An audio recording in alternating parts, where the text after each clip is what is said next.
गुरु भगवान की शुक्रानी है, गुरु भगवान को नमन है। गीता 18वां अध्याय। तुझ दोष दृष्टि रहित के लिए इस परम गोपनीय विज्ञान सहित ज्ञान पुनः भली भांति कहूँगा, जिसको जानकर तू दुख रूप संसार से मुक्त हो जाए। तो भगवान कह रहे हैं कि दोष दृष्टि जो है जब तक तुम रखोगे तब तक तुम ना तो मुझे देख पाओगे, न मुझसे प्रेम कर पाओगे, और ना तुम ज्ञान विज्ञान सहित ज्ञान क्या है कि है ही भगवान, है ना। भगवान के अलावा कुछ है ही नहीं। भगवान ने कहा मैं संसार में ऐसे समाया हुआ हूँ जैसे बर्फ़ में जल, जैसे सूत की मणियों में सूत, जैसे घड़े में मिट्टी में घड़ा। तो भगवान ही भगवान है और है ही नहीं कुछ। अब हमें भगवान दिखते नहीं क्योंकि हम दोष देखते हैं, है ना, क्योंकि हम राग द्वेष करते हैं। तो अगर हम दोष दृष्टि न रखें तो उसके लिए क्या करना चाहिए? हमारी दोष दृष्टि ना बने, हमें दोष न दिखे। किसी के दिख जाते हैं या नहीं दिख जाते हैं? दोष दिख ही जाते हैं। हम कह नहीं पाते, हम कुछ बोल नहीं पाते हैं, पर मन में तो दिख ही जाते हैं ना। तो जैसे बहुत अच्छी बात वाणी में सुनी कि दोष जो है आगंतुक है, आने जाने वाले हैं, और हम जो हैं स्वयं वो रहने वाले हैं, है ना। परमात्मा जो है, परमात्मा तत्व जो है वो रहने वाला है। अब दो हैं, एक प्रकृति है और एक पुरुष है। तो मैं स्वयं जो हूँ वो तो पुरुष हूँ, पुरुष का अंश हूँ। ईश्वर अंश जीव अविनाशी, चेतन अमल सहज सुख राशि। मैं तो ईश्वर का अंश हूँ। और एक प्रकृति है, प्रकृति ये शरीर। तो शरीर और संसार एक है और मैं और परमात्मा एक है। अब शरीर हमें मिला संसार से, तो ये संसार की सेवा करे, और मैं स्वयं जो हूँ वो परमात्मा का हूँ, तो परमात्मा से प्रेम करूँ। तो परमात्मा तो मिलते हैं प्रेम करने से, और संसार खुश होता है सेवा से। संसार में आप कितना भी प्रेम करिए पर सेवा नहीं करिए तो कोई खुश नहीं होगा आपसे। पर भगवान क्या कहते हैं? भगवान कहते हैं तुम मुझसे प्रेम करो, मुझे याद रखो, और मेरा, और क्योंकि तुम्हें शरीर संसार से मिला है, बिना शरीर के तो तुम रह नहीं सकते, है ना। शरीर तो चाहिए, वो एक इंस्ट्रूमेंट है, एक गाड़ी है, एक व्हीकल है इस संसार में विचरण करने के लिए। तो इसके लिए ज़रूरी है शरीर भी। अब हम शरीरों को ही सच समझने लगते हैं, है ना। हम शरीरों को ही सच समझने लगते हैं, शरीरों पर ही दृष्टि, अपने को भी शरीर मानते हैं और दूसरों को भी शरीर मानते हैं। हमारी पूरी दृष्टि शरीर पर रहती है। शरीर पर दृष्टि होने से हर समय कर्म और स्वभाव पर दृष्टि रहती है। कर्म और स्वभाव पर दृष्टि होने से दोष दृष्टि हो जाती। अब किसी ने मानो क्रोध किया या हमसे बुरी तरह बोल दिया, तो वो क्या हर समय क्रोध करता है? नहीं, क्रोध तो आने जाने वाला है, आगंतुक है। पर हम क्या कहते हैं? ये तो बड़ा क्रोधी है। तो हमें नहीं कहना चाहिए ना क्रोधी है, क्योंकि क्रोध तो आया और चला गया। और जिसने क्रोध किया उसको भी हमको नहीं कहना चाहिए कि तुम क्रोधी हो, या उसको भी नहीं बताना, मतलब पक्का कराना चाहिए तुम क्रोधी हो। क्यों? क्रोध तो आगंतुक है, हमेशा थोड़ी ना रहता है क्रोध। किसी के मन में कोई कामना आ गई और उससे कामना हो गई, है ना। वो काम, भगवान ने कहा दो ही बड़े बड़े वेग हैं, काम का और एक क्रोध का। तो इन दो, काम से ही क्रोध है और काम से ही लोभ है। तो कामना ही खास झगड़ा है। कामना होने से ही सारी बातें आती हैं मन में। कामना ही मिट जाए तो सारी बातें मिट जाए। अब कामना कैसे मिटे? हमें किसी से इच्छा होती है तभी तो दोष दिखता है। कोई इच्छा ही नहीं होगी तो क्यों दोष दिखेगा? हमारा तो भाव है भाई, हमें भगवान से प्रेम करना है ही भगवान, है ही भगवान, है ही भगवान। तो आज हम लोग विचार करें कि भाई दोष दृष्टि रहित हम कैसे हों। दोष जो है वो आगंतुक हैं, आने जाने वाले हैं। काम और क्रोध, राग द्वेष सब आगंतुक हैं, आने जाने वाले हैं, और मैं स्वयं हमेशा रहता हूँ। तो कोई भी दोष आए तो अपने में नहीं मानना है कि ये दोष मेरे में है, और न हमें देखना है कि सामने वाले में ये दोष है। अगर हम उसमें दोष देखते हैं तो वो दोष पक्का हो जाता है। जैसे हमारे घर में एक बच्चा है, वो बड़ा शैतान है, तो हम सब लोग उससे, घर वाले यही कहते रहते हैं, बड़ा शैतान है, बड़ा शैतान है, बड़ा शैतान है, बड़ा जिद्दी है। तो उसका क्या पक्का होगा? शैतान है, बड़ा जिद्दी है, उसका तो वो दोष पक्का होगा ना। अब हमें क्या कहना है? शांत स्वरूप है, आनंद स्वरूप है, प्रेम स्वरूप है। सर्वे भवन्तु सुखिनः, सर्वे सन्तु निरामया, सर्वे भद्राणि पश्यन्तु, माँ कश्चित् दुख भाव भवेत्।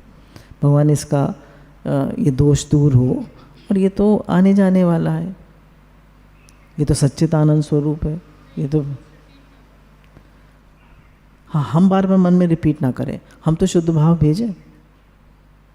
हम बच्चे से कहते रहते हैं, तू तो नालायक है, तू तो गधा है। अब उसको क्या पक्का करा रहे हैं? वो तो आगंतुक है, उसकी जितनी भी हरकतें हैं वो तो आगंतुक है, आने जाने वाली हैं। तो कोई भी नेगेटिव स्टेटमेंट किसी से बोलना ही नहीं है, कोई भी हार्ड स्टेटमेंट किसी से बोलना ही नहीं। तुम तो कुछ काम करते ही नहीं हो। ये हम लोगों का जो तरीका होता है बोलने का, वो बड़ा ख़राब होता है। तुम तो कुछ करते ही नहीं हो, तुमसे तो कुछ होएगा ही नहीं। तो ये नहीं बोलना है भाई, ये काम आपको करना है, ये सेवा होनी चाहिए। ठीक है, एक तरीका तो ये है, हमने कहा भाई ये सेवा होनी चाहिए, आप ये सेवा कर दीजिए। और एक है, आपने ये नहीं किया, आपने वो नहीं किया, आप ऐसे हैं, आप वैसे हैं। हमने एक तरीका वो ये है बोलने का। तो ये तो हो गया नेगेटिव। और पॉजिटिव क्या है? भाई आप ये सेवाएं होनी है। अब हम कहते हैं ये काम नहीं करता, ये कुछ काम नहीं करता, मेहनती नहीं है, तो उसको काम बताओ। ये कहने के बजाय कि ये कुछ करता नहीं है, कुछ करता नहीं है, उसको काम बताओ। फिर ना करे तो उससे कहो भाई हमने आपको काम बताया था, आपने नहीं किया। तो किसी सब में भगवान देखें, और हर एक की प्रकृति अलग अलग है। तो अगर किसी से कुछ कहना भी है तो पॉजिटिव वे में कहें, नेगेटिव वे में ना कहें। अब इसमें कह रहे हैं, अपने गुणों का अभिमान होने से ही दूसरों में दोष दिखते हैं, और दूसरों में दोष देखने से अपना अभिमान पुष्ट होता है। मैं बहुत अच्छा हूँ, ऐसा भाव होने से दूसरों में दोष दिखते हैं। और दोष हम में नहीं है क्या? जब हम अपने इतने दोष होने पर अपने से प्यार कर सकते हैं, तो दूसरों में थोड़े से दोष होने में उनसे नहीं कर सकते? उनसे भी तो करना चाहिए ना प्रेम। हमें जब उनमें दोष, हम उनमें दोष है तो हम में दोष नहीं है, तो हम अपने से भी तो प्रेम करते हैं। तो हमें अभिमान है अपने ऊपर कि मैं बहुत अच्छा हूँ, जबकि दूसरा भी हमारे अंदर 100 दोष निकाल के रख देगा। तो जब गुरु के पास आते हैं तो गुरु कृपा करके दृष्टि को अपनी तरफ कराते हैं कि reformers wanted of themselves not of others. You can not change your self and the world is change. अपने को बदलो, अपने को चेंज करो, दूसरे को मत देखो। दूसरे के दोष देखोगे तो वो तुम्हारे अंदर आएंगे। जो साधक अपने दोषों को मिटाना चाहता है वे दूसरे के दोषों की ओर नहीं देखना चाहिए। दूसरों के दोष देखने से अपने दोष पुष्ट होते हैं, और दोषों के साथ संबंध हो जाने से नए नए दोष उत्पन्न होते हैं। कह रहे हैं, जब हम दूसरों के दोष देखते हैं तो हमारे दोष भी पुष्ट होते हैं। हमने देखा कि ये बिल्कुल बेकार है, बेकार आदमी है, किसी काम का नहीं है, तो अब हमारे दोष ही पुष्ट होंगे। इसको तो बहुत इच्छा है, तो हमारे अंदर भी इच्छा आ जाएगी। हमने कहा ये बेकार है, तो हमारे अंदर भी बेकारी आ जाएगी। तो कह रहे हैं, जब तुम दूसरों के दोष देखोगे तो तुम्हारे दोष भी पुष्ट होंगे और नए नए दोष आएंगे तुम्हारे अंदर। क्यों? क्योंकि तुम्हारा दोषों के साथ संबंध हो गया। तुम्हारी दृष्टि भगवान से हटकर प्रकृति पे चली गई, है ना, प्रकृति पे चली गई, शरीर पे चली गई। अब शरीर, तुम अपने को भी शरीर मान रहे हो, उसको भी शरीर मान रहे हो तुम, है ना। तो अब क्या होगा, तुम्हारी दोषों पे दृष्टि रहेगी दूसरे के, तो अब तुम्हारे अंदर भी दोष आएंगे। और तुम भगवान के सम्मुख रहोगे, भगवान की ओर देखोगे, भगवत भाव रखोगे, तो तुम्हारे दोष भी कम होंगे और उसके भी कम होंगे। तो जब किसी के अंदर कोई दोष दिखाई दे, बच्चा बहुत ज़्यादा जिद कर रहा है और बहुत बिगड़ा हुआ है, तो उसको प्रेम की ज़रूरत है, अटेंशन चाहता है। तो ऐसे ही हमें भी जब हमसे गलती हो जाती है, तो हमें भी थोड़ी डांट और थोड़ा प्रेम चाहिए, तभी हम सुधर पाते हैं, नहीं तो नहीं सुधर पाते। खाली डांट ही डांट पड़ती रहे तो वो आदमी एकदम डिप्रेस हो जाता है, और खाली प्रेम ही प्रेम मिलता रहे तो सर पे चढ़ जाता है। तो दोनों का बैलेंस बिठाना आना चाहिए। गुरु ऐसे ही सबको बनाते हैं, गुरु शिल्पकार होते हैं, वो बनाते हैं सबको, थोड़ा डांट थोड़ा प्रेम। दूसरों के दोष देखने से ना हमारा भला होता है न दूसरे का। जब हम दूसरे के दोष देखते हैं तो न तो हमारा भला होता है न दूसरे का होता है कुछ भला। और अगर हमें कोई बात दिख भी रही है तो प्रेम से बता दे, है ना। गुस्सा करना, क्रोध करना, अहंकार करना बहुत ही खराब बात है। उससे दूसरा भी हर्ट होता है और हमारा मन भी खराब होता है। फिर हमारा भी मन चलता है हमने ऐसे क्यों बोला उससे, है ना। हमारा भी मन चलता है कि हमने ऐसे क्यों बोला, हमने ऐसे क्यों बिहेव करा। तो किसी को भी बुरी तरह तो करना ही नहीं है। एक को भी बुरी तरह किया तो जैसे भगवान को बुरी तरह किया। एकनाथ जी जो थे वो गंगोत्री से जगन्नाथपुरी ले जा रहे थे, रामेश्वरम, गंगोत्री से रामेश्वरम ले जा रहे थे जल चढ़ाने के लिए। रास्ते में उन्हें एक गधा मिल गया प्यासा, तो उन्हें ऐसा लगा कि भगवान प्यासे हैं इस रूप में, और उन्होंने गधे को जल पिला दिया। बताए कहाँ गंगोत्री और कहाँ रामेश्वरम। गंगोत्री बिल्कुल पहाड़ पे और रामेश्वरम एकदम साउथ में, ऑपोजिट बिल्कुल। तो भगवान प्रकट हो गए कि तुमने देखो सब में तुम्हारी भगवत दृष्टि है। तो ऐसे ही किसी में दोष है अगर, तो वहाँ पे भी तो जैसे तुलसीदास जी एक बार जा रहे थे तो उन्होंने देखा कि दो स्त्री और पुरुष प्रेम लीला कर रहे हैं। तो उन्होंने कहा अगर मुझे इस रास्ते से निकलना है, अब मैं इन्हें कैसे डिस्टर्ब करूं। तो उन्होंने उनमें सीताराम के दर्शन करे, बोले सीताराम है। तो उन्होंने अंधे बन गए, बोले अंधे को कोई राह दिखा दे, सूरदास को कोई राह दिखा दे, और ऐसे ऐसे करते चले गए। तो उन्होंने कहा कि रास्ता खाली है, सूरदास जी चले जाइए। तो उन्होंने जब थोड़ी दूर गए तो भगवान प्रकट हो गए कि तुमने देखो ऐसे में भी भगवान देखा। हम कहते हैं कितने बिगड़ गए हैं, समाज कितना बिगड़ गया है, लोग कितने बिगड़ गए हैं। अगर हम लोगों को देखें तो हम कहते हैं सब राधा रानी है, सब रूप में कन्हैया है। तो हमारा क्या चला जाएगा। हमारी दृष्टि हमेशा दोषों पे रहती है।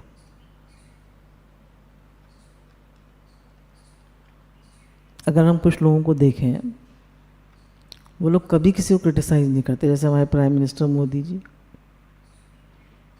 किसी के लिए कुछ कहते ही नहीं, किसी सेक्ट के लिए, किसी देश के लिए, किसी का नाम ही नहीं लेते। सिर्फ जो पॉजिटिव बात है वो करते हैं। जो लोग बहुत ज़्यादा बिजी रहते हैं, जिनका mind free, empty mind, devils workshop. तो जो लोग खाली होते हैं उन्हीं को ज़्यादा दोष दृष्टि दिखती है ना। और जो हर समय बिजी हैं तो उनको दोष दृष्टि दिखेगी ही नहीं। सोचने का टाइम ही नहीं है, दूसरों के दोष देखने का टाइम ही नहीं है उनके पास। वो अपने में इतने बिजी हैं और क्रिएटिवली बिजी हैं। उनको इतना बड़ा देश संभालना है, इतने लोगों की सेवा करनी है, क्यों दोष देखें। तो ऐसे ही हम गुरु के सानिध्य में आए हैं तो हम सब भी एक अच्छा इंसान बने, भगवत भाव रखें और किसी के दोष न देखें। और दोष देखने में कोई किसी को छोड़ता नहीं है। अब माता पिता अपने बच्चों में दोष देखते हैं, पति पत्नी एक दूसरे में दोष देखते हैं, भाई बहन एक दूसरे में दोष देखते हैं, किसको छोड़ते हैं हम बताइए? छोड़ते हैं किसी को? किसी को तो नहीं छोड़ते। तो ये जो हमारी दोष सृष्टि है, ये इसको नेगेटिविटी मानकर हम इसको बिल्कुल हटा दें। मनुष्य का अंतःकरण जितना दोषी मलिन होता है उतना ही उसको दूसरों में दोष दिखता है। रेडियो की तरह मलिन अंतःकरण ही दोष पकड़ता है। रेडियो की तरह भाई, जिस उस पर जैसे हमने मीडियम वेव लगाया है, शॉर्ट वेव लगाया, तो जो वही चैनल पकड़ेगा ना। तो अब हमारा अंतःकरण में दोष है तो क्या पकड़ेंगे? दोष पकड़ेंगे ना। और हमारे अंतःकरण में गुण ही गुण है तो क्या देखेंगे? दूसरों के गुण। और हमारे अंतःकरण में भगवान ही भगवान है तो क्या देखेंगे? है ही भगवान। तो कह रहे जब तुम, जैसे तुम्हें अपने माथे पे बिंदी लगानी है और शीशे में तुम अपनी शक्ल देख रहे हो, तो शीशे वाले की बिंदी लगाओगे या अपने लगाओगे? अपने। तो शीशे में जो तुम्हें दिख रही है अपनी शक्ल, उसमें तुम्हें बिंदी चाहिए, अपने ही तो लगाओगे। तो अब क्या करना है हमें? हम दूसरों को सुधारते हैं। हम दूसरों को सुधारते हैं कि भाई तू बदल, कि तू बदल, कि तू बदल, कि तू बदल, और कोई तो बदलता नहीं है। अगर हम सुधार सकते हैं, the only person we can change is ourselves. तो कह रहे हैं हम, क्योंकि मुझे दोष दिख रहे हैं तो मेरे अंदर दोष है, कमी मेरे अंदर है, उसके अंदर नहीं है। तभी संतों की दोष दृष्टि नहीं होती है, भक्तों की दोष दृष्टि नहीं होती। क्यों? क्योंकि उनका अंतःकरण मलिन नहीं होता। अगर हमें दोष दिख रहे हैं तो कहीं ना कहीं हमारे अंदर कमी है। और अगर कोई दूसरे के दोष की बात कर रहा है, कोई बात बता रहा है, तो हमें उसको पुष्ट नहीं करना है, उसकी बात को और वो नहीं करना है, महत्व नहीं देना और उसको और पुष्ट नहीं करना है। उससे और हम दोषों की बात करेंगे, वो तो ऐसा है, वो तो ऐसा है, ऐसा है। हमारा भी मन खराब, उसका भी मन खराब, और जिसकी बुराई कर रहे हैं उसके भी और दोष बढ़ गए। तो किसी की भी भलाई बुराई बिल्कुल कर दें। अगर भक्त बनना है तो निंदा का तो खास त्याग करना है। भक्त किसी की निंदा ना करे, किसी की बुराई ना करे, क्योंकि बुराई करने का मतलब ये है कि वो बुराई हमारे अंदर है। बताना है तो प्रेम से बता दे, वो बात को ख़त्म करे। यदि आप चाहते हैं कि कोई भी मुझे बुरा ना समझे, तो दूसरों को बुरा समझने का आपको कोई अधिकार नहीं। हम लोग सब चाहते हैं ना कोई मुझे बुरा ना समझे, चाहते हैं या नहीं चाहते? खूब चाहते, और हम सबको बुरा समझते। कह रहे हैं अगर आप चाहते हैं कोई आपको बुरा ना समझे, आप भी किसी को बुरा मत समझिए। वो गुरु एग्जाम्पल देते हैं ना कि क्लास में एक बार टीचर ने कहा कि जिससे तुम्हारा वो हो, लड़ाई हो, उसका नाम लिख दो।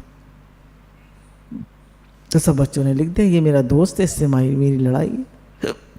एक बच्चे ने किसी का नाम नहीं लिखा, बोला मेरी किसी से लड़ाई नहीं है, मेरी सबसे दोस्ती है। टीचर ने कहा ऐसा हो ही नहीं सकता। तो टीचर ने देखा उसका भी किसी ने नाम नहीं लिखा। तो अगर हम किसी को बुरा नहीं समझेंगे, हम सबके लिए प्रेम का भाव रखेंगे, भगवत भाव रखेंगे, तो कोई हमें भी बुरा नहीं समझे। हम लोगों को बुरा समझते तो लोग भी हमें बुरा समझते। ऐसा नहीं कि मुंह पे नहीं कहेंगे बुरा, पर अंदर में बुरा नहीं समझेंगे। देखो, जैसे आज नमक बहुत डाल दिया सब्जी में, ठीक है, तो अब बताएंगे नहीं कि नमक ज़्यादा पड़ गया? बताएंगे नहीं बताएंगे? दोष देखने का मतलब ये थोड़ा ना था बताएंगे नहीं, बताएंगे कि हाँ। तो एक तरीका है, अरे तुम्हें खाना बनाना नहीं आता, कितना नमक डाल दिया सब्जी में। एक तरीका, सब्जी में नमक ज़्यादा हो गया, थोड़ा ध्यान देना। तो हमारा जो तरीका है वो बोलने का और हमारा जो भाव है वो ठीक होना चाहिए।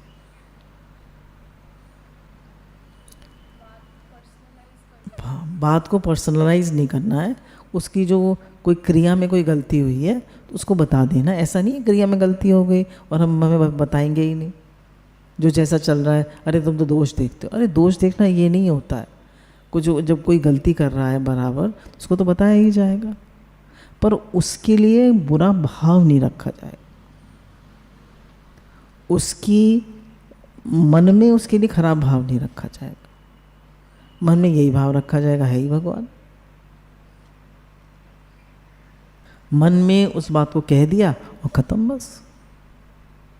जो मन हम अपना खराब कर लेते हैं वो गलत है। अब किसी कोई बात हमें अच्छी नहीं लगी, अब उस बात को जब हम दूसरे से भी कहते हैं, पहले तो खुद देखी, उससे वो कही, अच्छा फिर उसके बाद दूसरे से भी कही। जैसे बात आई ना कि लड़की की सास अच्छी नहीं है, अब वो बार बार सबसे कहेगी, अपनी मम्मी से भी कहेगी मेरी सास ऐसे करती है, उसकी मम्मी भी सबसे कहेंगी सास ऐसे करती है, अब वो भी अपनी फ्रेंड से भी कहेंगे मेरी सास ऐसे करती है। तो अब क्या होगा? अब उसकी भी पुष्ट हो रही है और सास का जो बिहेवियर है वो उसके प्रति और ख़राब होता जाएगा।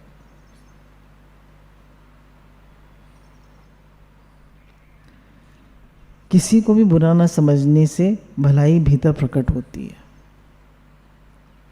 किसी को भी बुरा ना समझने से भीतर भलाई प्रकट हो जाती है।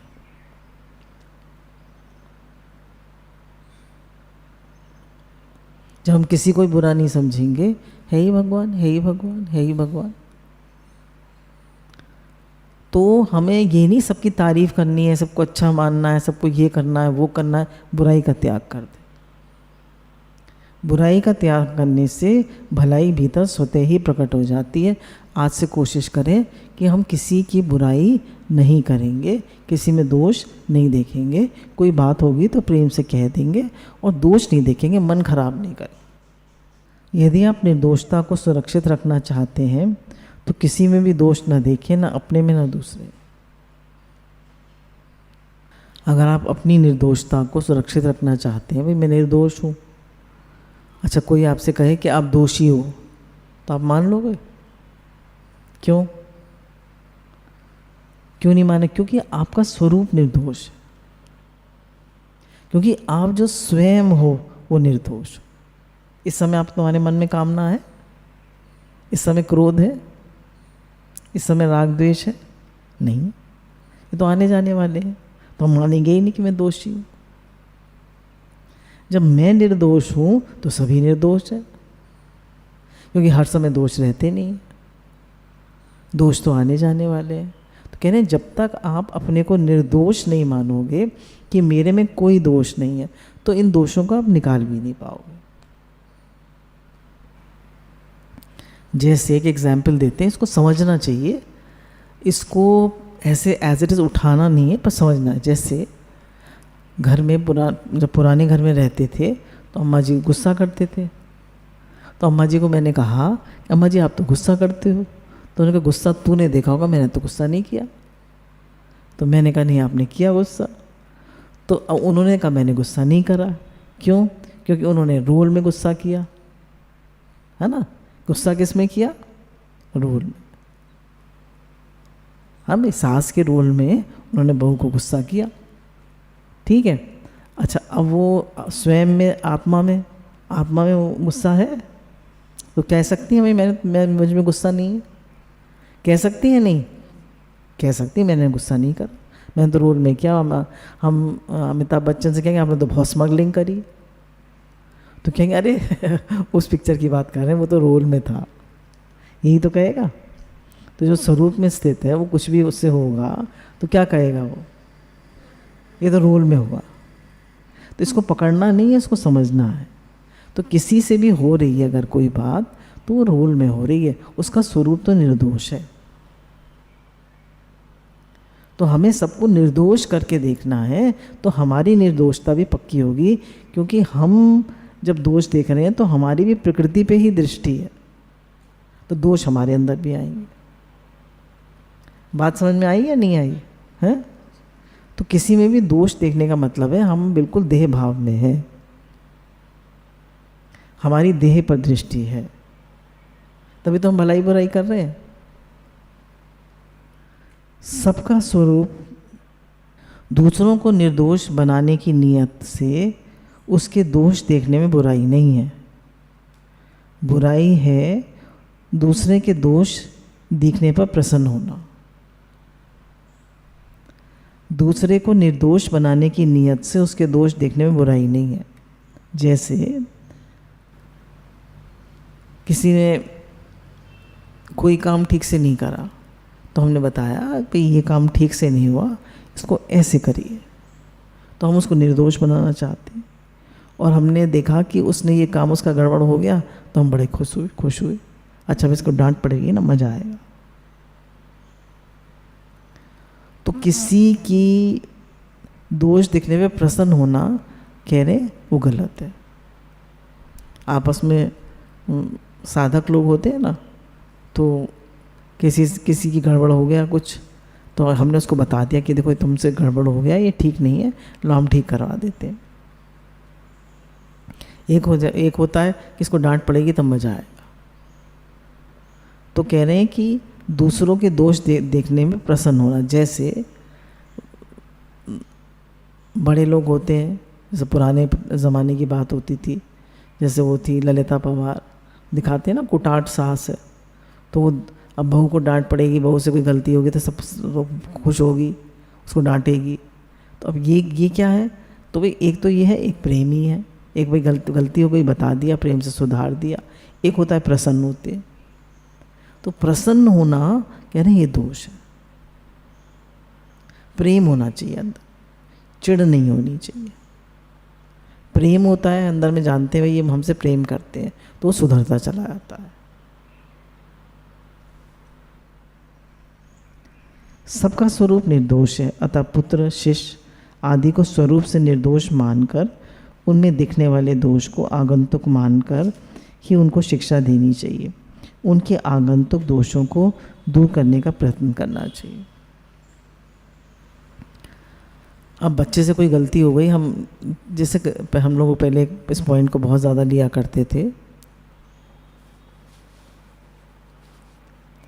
कि किसी ने भजन गाया, तो हमने कहा अरे तुम तो बहुत अच्छे सिंगर हो। तो हमने उसकी पूरी पर्सनैलिटी को डिफ़ाइन कर दिया कि तुम तो बहुत अच्छे सिंगर हो।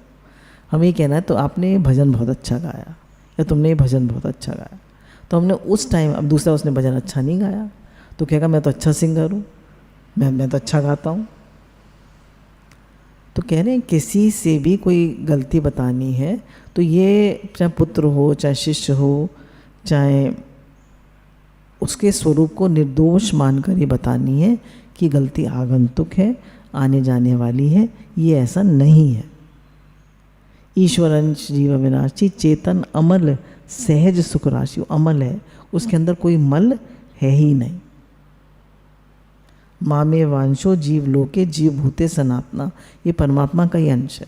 परमात्मा का अंश होने से ये निर्दोष है, इसमें कोई दोष है ही नहीं। ऐसा जानकर उसकी गलती को बताना चाहिए, ये नहीं कहना चाहिए ये तो ऐसा है, ये तो ऐसा है, ये तो ऐसा है। तो किस निर्दोष मानकर, उसको निर्दोष समझकर तब गलती बतानी चाहिए, दोषी किसी को नहीं मानना है।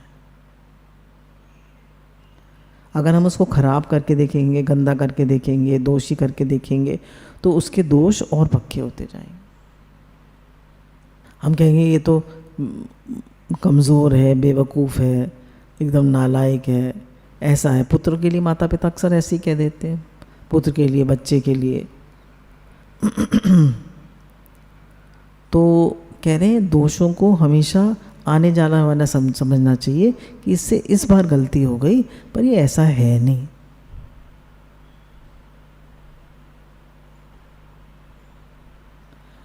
जैसे हमने किसी को कोई काम बताया, वो करके नहीं आया, तुम तो बिल्कुल बेकार आदमी हो, तुमने कोई काम बताओ तुमसे होता ही नहीं। अब हमने उसे बेकार आदमी बता दिया, तुम ज़िंदगी में कुछ नहीं कर पाओगे। अब ज़िंदगी में कह दिया तो कह नहीं, इस बार नहीं करा, उसको थोड़ा डांट दें कि भाई तुमने क्यों नहीं करा काम, अगली बार ध्यान रखना, तुम्हें मैं ये काम बताता हूँ, इसको करके आओ। तो करके भी आएगा, उसको कॉन्फिडेंस भी आ जाएगा, उसको लगेगा मैं कर सकता हूँ। तो यही कह रहे हैं कि दोषों को आगंतुक मानकर शिक्षा देनी चाहिए, उसको दोषी मानकर शिक्षा नहीं देनी चाहिए। किसी को दोषी ना माने कि ये तो दोषी है, ये तो ऐसा है, ये तो ऐसा है, ये तो ऐसा है। अगर हम दूसरों में दोष मानेंगे तो उसमें वे दोष आ जाएंगे, क्योंकि उसमें दोष देखने से हमारा त्याग, तप, बल आदि भी उस दोष को पैदा करने में स्वाभाविक सहायक बन जाए। ये नई पॉइंट है। कह रहे अगर हम किसी में दोष मानेंगे कि इसमें ये दोष है, ये तो निरा निकम्मा है, ये तो निरा बेवकूफ़ है, ये तो निरा गधा है, तो हमारा तप और बल भी उसको और उसके दोष पक्के करने में लग जाए।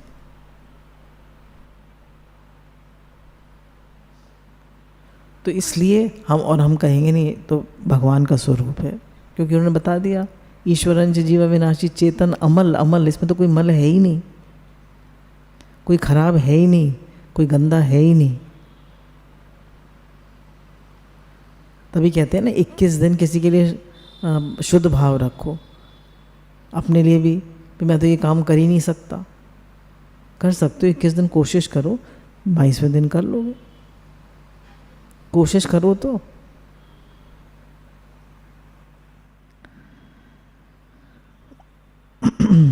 जिससे वह व्यक्ति दोषी हो जाएगा और हमारा भी नुकसान हो जाएगा। कह रहे हैं अगर हम किसी को दोषी मानेंगे तो वे दोष उसमें आ जाएंगे और हमारा तप और बल भी उसके दोष पक्का करने में लग जाएगा। हम कहते हैं तो बहुत जिद्दी है, बहुत जिद्दी है, बहुत जिद्दी है, तो अब हमारा तप और बल भी लग रहा है उसको जिद्दी बनाने में। हम तो यही कहना है, ये सच्चित आनंद स्वरूप है, ये प्रेम स्वरूप है, ये शुद्ध है, शुद्ध बुद्ध निर्विकारी ज्ञान स्वरूप आत्मा है ही भगवान, है ही भगवान, है ही भगवान। ये तो आगंतुक के दोष। कुछ बच्चे होते हैं, जैसे एक आंटी ने बताया था कि हमारे लड़के की आदत थी कि जैसे आटा हमने पिसवा के रखा तो उसमें एक लोटा पानी डाल दिया। जब स्कूल से आता था तो सब घरों की घंटी बजाता हुआ आता था, जितने भी कॉलोनी के घर थे। कहते थे इतना मतलब शैतान बच्चा था कि और सबको तंग करता था।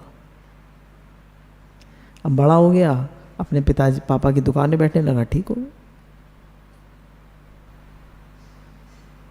उसकी मम्मी सत्संग में आई, उनका भाव सुधरा, उनकी दृष्टि सुधरी, उन्होंने बात को समझा, तो उन्होंने दोष देखना बंद किया, उसके लिए शुद्ध भाव रखा, तो ठीक हो गया। पहले पूरा खानदान, पूरा घर यही कहता रहता था तो भी ऐसा है, ये तो ऐसा ही, क्या करेगा ज़िंदगी में, तो बेकार है, ये तो बेकार है। तो जब हम किसी को बेकार बेकार कहते हैं तो वो बेकार हो ही जाता है।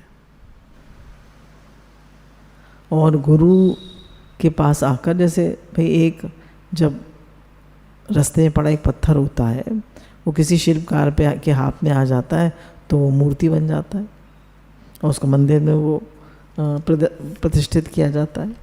तो जब वो मूर्तिकार उसको सलाम, वो हाथ जोड़ता है तो उस मूर्ति का, उसकी भी आंखों में आंसू आ जाते हैं, मूर्ति की भी, कि आपने मेरे साथ इतनी मेहनत करी।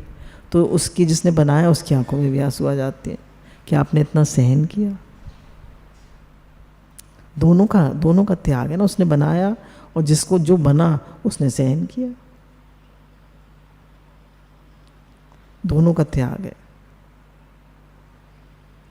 तो गुरु, हम गुरु के पास आते हैं तो गुरु हमें बनाते हैं, तो हम कहीं भी कभी भी किसी में भी खराब भाव ना रखें, अपना यही भाव रखें, हे ही भगवान। जैसे एक रस में तो दृष्टांत नहीं बैठता है, पर समझने के लिए है कि संतों की दृष्टि कैसे होती है। एक बार उड़िया बाबा जी से कहा किसी ने कि आपका रसोइया जो है वो घी चोरी करता है। तो दिखाया भी, देखिए दीवार से उस पार घी का कनस्तर, देसी घी का कनस्तर पलट रहा है। तो उन्होंने कहा कोई बात नहीं, भगवान की रसोई है, भगवान का वो है, हम उसको समझा दें। पर उन्होंने ये नहीं कहा ये तो चोर है, इसको निकालो, ये तो चोरी करता है। जिसने उनकी नाक काट दी उसको भी उन्होंने कमरे में ले गए, उसको दूध पिलवाया, उसको लोगों ने मारा ना, तो फिर उन्होंने उसको गर्म दूध पिलाया, का कोई भी मारेगा तो मैं आश्रम छोड़ के चला जाऊंगा। तो संतों की तो ये हालत होती है।